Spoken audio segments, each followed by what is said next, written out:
Hello, ഇന്നത്തെ video നമ്മുടെ hospital വിസിറ്റിങ്ങിൻ്റെ video ആണ് കേട്ടോ. ആക്ച്വലി ഞാൻ ഈ വീഡിയോ എടുക്കുന്ന ഏപ്രിൽ 19 ആണ്. അപ്പോൾ ഇന്ന് എനിക്ക് ലാസ്റ്റ് സ്കാനിങ്ങും ഉണ്ട്, പിന്നെ ഹോസ്പിറ്റലിൽ ചെക്കപ്പും ഉണ്ട് കേട്ടോ. അപ്പോൾ കുറേ നാൾക്ക് ശേഷമാണ് ഞാൻ ഹോസ്പിറ്റലിലേക്ക് പോകുന്നത്. ഞാൻ അങ്ങനെ ഹോസ്പിറ്റലിൽ പോയി ഡോക്ടറെ കാണാറില്ല, ഡോക്ടറെ വീട്ടിൽ പോയിട്ടാണ് കാണാറുള്ളത്. ഞാൻ കൺസൾട്ട് ചെയ്യുന്നത് ജില്ലാ ഹോസ്പിറ്റലാണ്, തൃശ്ശൂർ. അപ്പോൾ രാവിലെ തന്നെ നേരത്തെ നിധിയേട്ടൻ പോയിട്ടുണ്ടായിരുന്നു ഒ പി ടിക്കറ്റ് എടുക്കാൻ വേണ്ടിയിട്ട്. പിന്നെ ഞാനും അമ്മയും കൂടെ പിന്നീടാണ് പോയത്. ജില്ലാ ആശുപത്രിയുടെ അവസ്ഥ നമുക്ക് അറിയാമല്ലോ, നേരത്തെ പോയാലാണ് നേരത്തെ നമുക്ക് ടിക്കറ്റ് കിട്ടത്തുള്ളൂ. അപ്പോൾ ഞാനും അമ്മയും കൂടെ അത് കഴിഞ്ഞ് പോയി. അവിടെ ചെന്നപ്പോൾ നല്ല പോലെ തിരക്കുണ്ടായിരുന്നു. അങ്ങനെ നമ്മൾ ഒ പി ടിക്കറ്റൊക്കെ എടുത്തിട്ട് പുറത്ത് സ്കാൻ ചെയ്യാൻ പോയി. എനിക്കിന്ന് ലാസ്റ്റ് സ്കാനിങ് ഉണ്ടായിരുന്നു. ഈ ഒരു സ്കാനിങ്ങിൽ നമുക്ക് കറക്റ്റ് ഡ്യൂ ഡേറ്റും പിന്നെ അതുപോലെ തന്നെ നമുക്ക് നോർമലാണോ CS ആണോ എന്നുള്ളത് അറിയാനും പറ്റും. 7ാം മാസത്തിൽ സ്കാനിങ് ചെയ്തപ്പോൾ ബ്രീച്ച് പൊസിഷനിലാണ് വാവ കിടന്നിട്ടുണ്ടായിരുന്നത്. അപ്പോൾ അത് ഈ ഒരു മാസത്തെ സ്കാനിങ്ങിൽ നോക്കിയിട്ട് നമുക്ക് കറക്റ്റ് ആയോ എന്ന് അറിയണമെന്ന് പറഞ്ഞിട്ടുണ്ടായിരുന്നു. അപ്പോൾ ജില്ലാ ആശുപത്രിയിൽ കൺസൾട്ട് ചെയ്യുന്ന ആൾക്കാർക്ക് അറിയാൻ പറ്റുമായിരിക്കും, അവിടെ സ്കാനിങ് ഇല്ല, നമുക്ക് പുറത്ത് പോയി ചെയ്യണം. അപ്പോൾ തൊട്ടടുത്ത് തന്നെ ഉണ്ട്, നമ്മൾ ജസ്റ്റ് പുറത്ത് പോയിട്ട് സ്കാൻ ചെയ്യണം. അപ്പോൾ ഞാനും അനിയനും കൂടെ സ്കാൻ ചെയ്യാൻ പോയി.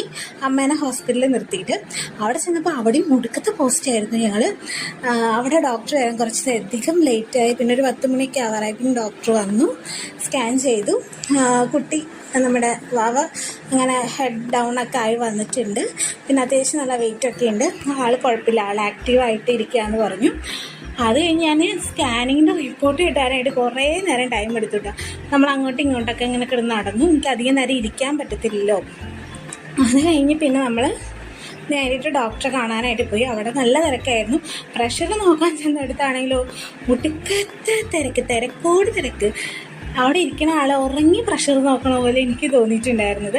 അത് കഴിഞ്ഞ് നമ്മൾ ഡോക്ടറൊക്കെ കണ്ടിട്ട് ഫുഡ് കഴിച്ചു. നല്ല വിശപ്പായിട്ടുണ്ടായിരുന്നപ്പോഴേക്കും, അതുകൊണ്ട് ഞാനത് വീഡിയോ എടുക്കാൻ മറന്നു. പിന്നെ ഒരുപാട് ചെക്കപ്പിന് തന്നിട്ടുണ്ടായിരുന്നു, ഒരുപാട് ബ്ലഡ് കൊടുക്കാൻ തന്നിട്ടുണ്ടായിരുന്നു.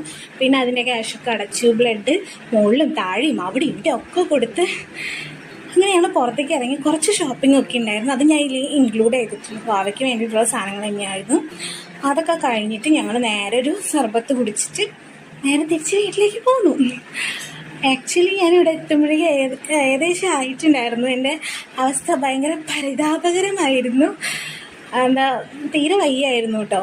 പിന്നെ ഡോക്ടർ പറഞ്ഞത് എന്താണെന്ന് വെച്ച് കഴിഞ്ഞാൽ ഡ്യൂ ഡേറ്റ് നമുക്ക് 26-ാം തീയതി തന്നെയാണ് വരുന്നത്, മെയ് 26. പക്ഷെ അവിടെ വരെ പോകുമെന്ന് അറിയത്തില്ല കേട്ടോ. എനിക്ക് 12-ാം തീയതി നമുക്ക് PV ചെയ്യാമെന്ന് പറഞ്ഞിട്ടുണ്ട്, മെയ് 12-ന്. അപ്പോൾ ഞാൻ വന്ന് ഏകദേശം കിടന്നപ്പോഴാണ് ആൾക്കൊരു സമാധാനമായത്, എനിക്കും ഒരു സമാധാനമായത്. അപ്പോൾ അത്രയേ ഉള്ളൂ ഇന്നത്തെ വീഡിയോ. അടുത്ത വീഡിയോ കാണുന്നത്